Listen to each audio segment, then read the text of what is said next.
The guest is Dr. Burris Kitchen from Tennessee State University, and she's talking about the criminal justice system in the United States. And of course, Dr. Kitchen, before we had our final commercial break, we promised that we'd give you an opportunity to continue talking about the institutionalization of racism in a real sense, that how that the whole issue is a part of and partial in a real sense of our society. So let's look at it from that perspective.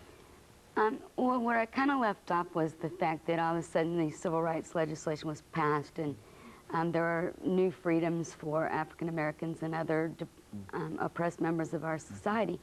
But it was 1970. I mean, it wasn't even 5, maybe 6 years after this that the Nixon administration put an all-out affront on the war on drugs. And the war on drugs became a criminalization of black people. I mean, drugs meant black, black meant crime, drugs and crime meant let's lock up black people. And it was never this intense until the 70s. And what concerns me about that is once the de jure segregation and discrimination is gone, now all of a sudden you've got institutionalized racism, you've got the medial portrayal of the people who do drugs are African Americans. They're the people to fear as a group, not just, you know, we got to fear a person who does drugs, but we've got to fear the black male, because the black male is the drug dealer who's out killing people for drugs or killing people to sell drugs, and that's who we have to be careful about. So all of a sudden we've got a bunch more police officers in the street looking for the drug dealer who is African American male, supposedly, but that's not reality. Reality was not that that's who was selling drugs. Self-report studies on drug sales and drug use from 1970s on, which was data collected by the Michigan Alcohol and Other Drugs Survey for years, said that self-report studies say that white European American males are the ones who are the drug dealers and the drug users at a much higher rate than African American males. But the image of the media and the image of the political arena was that it was the African American male. So the African American male became the threat to the white population and the white politician and the white criminal justice system. So once that happened, more legislation continued to be passed that was about the war on drugs, and every president from Nixon on, that's what they fought for up until Barack Obama's administration. The war on drugs wasn't even really mentioned much at all, and this, because of the economy was so bad. I think other people wanted to hear other things besides the war on drugs. But any politician who ran for political office from the 70s on could not talk about the war on drugs and not talk about crime in general. Troubled cities. Right, or they would not, are troubled cities, or they would not have gotten elected. You had to say, what am I doing about crime? And you had to say, what am I doing specifically about the drug dealers on the street that are shooting each other? And that image of that drug dealer was an African-American male. So what are you doing about the inner city streets in America? What are you doing about the Detroits? What are you doing about the Chicagos? What are you doing about the LAs? So ever since then, we've had legislation that's been passed that's been revolving around this particular interest. And I think the most damaging was the crime control bill, which said if you got 5 grams of, just 5 grams of crack cocaine, you've got a mandatory minimum of 5 years in prison versus 500 grams of heroin versus 100 grams of regular cocaine. Well, we all know that cocaine is cocaine, whether it comes in the form of powder cocaine or rock. But we focused on, okay, we've got to get the people who have crack, and they're going to get, for 5 grams of crack, they're going to get the same time as someone who has 100 grams or 500 grams of cocaine or heroin. And the person who we saw as the crack dealer, specifically in the 80s, was the African-American male. So all of a sudden we've got all these people out on the streets looking for the crack dealer who was only looking in African-American communities. That's where the law enforcement officers were put. Clinton's administration in the 90s also passed crime control legislation to put 100,000 more police officers on the street. Of course, that crime control legislation, 100,000 police officers went where?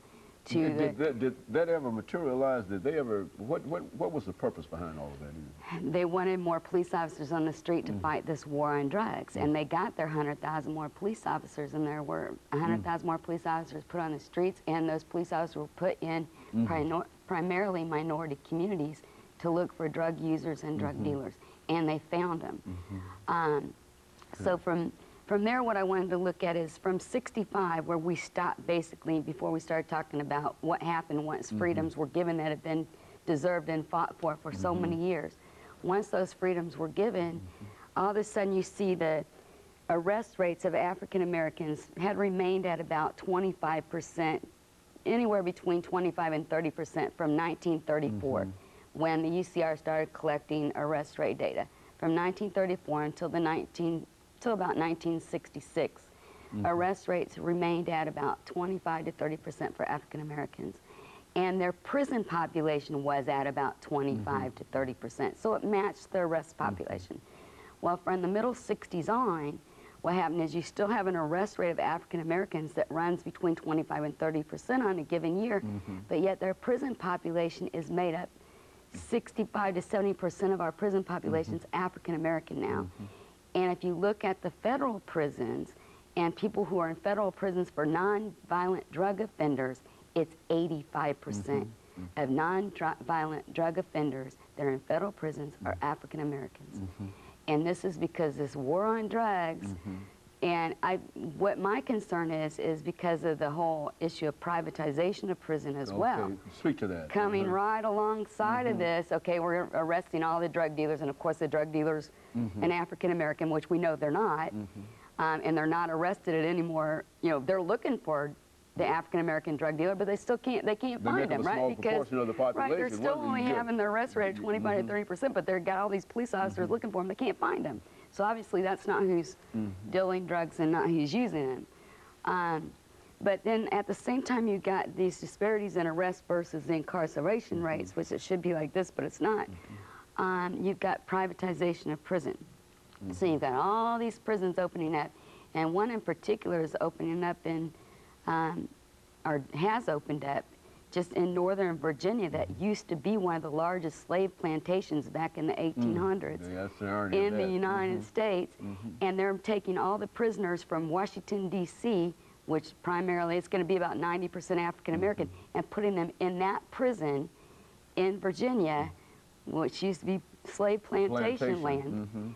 And they're in private prison doing labor for free in this private prison in Virginia, African American males who are in there for non-violent drug offenses. Now, this has also been a part of the system in the state of Tennessee as well, has it not? The private penal systems and an effort on the part of some people to increase their numbers. Is that true in reference to your state here? Right. Correctional Corporation of America is probably one of the biggest prison systems, and we have a Correctional Corporations is here in Nashville off of Harding Place, and they are housing a lot of inmates. And the reason why people are voting for and agreeing with and not screaming about this privatization of prison looking a lot like slavery is because it's coming under the umbrella of, well, it's saving the taxpayers' money. And we don't want to pay taxes to keep people locked up. So if the private prison can do it cheaper, let them do it. But what they don't understand is the private prisons are incarcerating people for profit. And they're going into these prisons and they're making clothing and they're booking your airline flights and they're getting credit card information off of people who are calling in to buy things. Prisoners are, you know, they're on the phone booking your airline flight and getting your credit card information. And, you know, which isn't a big concern to me because they're not going to do anything with that information. This is still exploitation of labor. But yeah, that's my concern is not that they're getting information and it's that they're doing labor, making profit for corporations, and which use them to expand the system itself and more. Right. It's and if you're incarcerating people for profit, then you're gonna want to put more and more people in prison. You're not going to want to solve crime. You're going to want to lock people up.